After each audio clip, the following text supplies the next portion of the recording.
Sofia, vous en avez vu tout à l'heure quelques images. Sofia, 1 million d'habitants sur les 8 millions que compte la Bulgarie.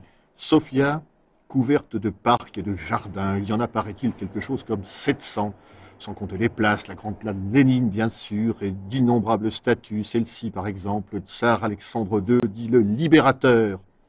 Sur la place Narodno-Sabranié, l'Assemblée nationale. La place de l'Assemblée nationale avec en toile de fond la cathédrale Alexandre Nevski.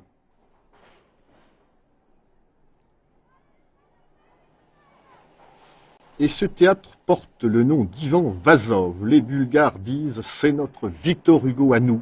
Vazov, chantre du sentiment national, et nous y revoilà.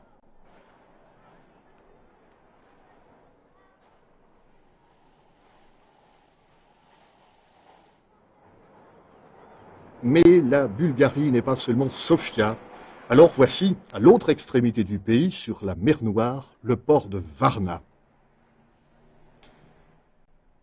Varna avec son grand pont tout neuf.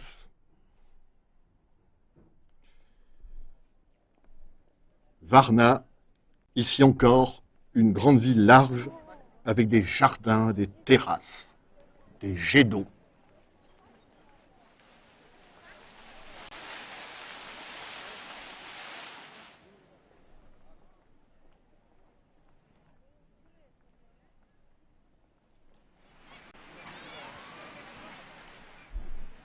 Et puisque nous sommes sur la mer Noire, je vous invite à nous suivre sur les immenses plages qui portent des noms brillants.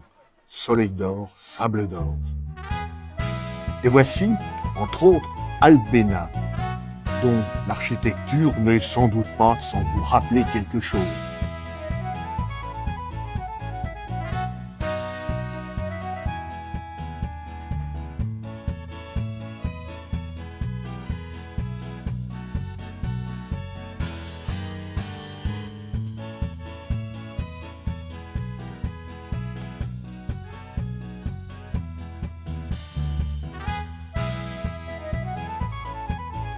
Et puis, comme il n'y a pas de mer sans pêcheurs, voici un peu plus bas la presqu'île de Nessebar.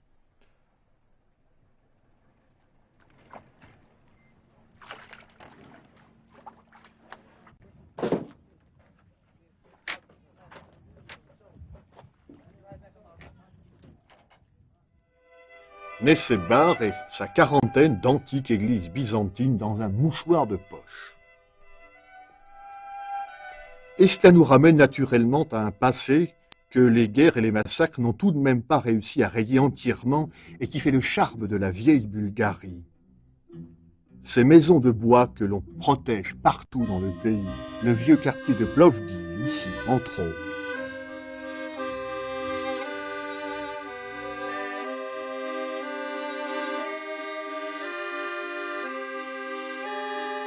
Et la petite ville de Koprivstika, entièrement classée monument national.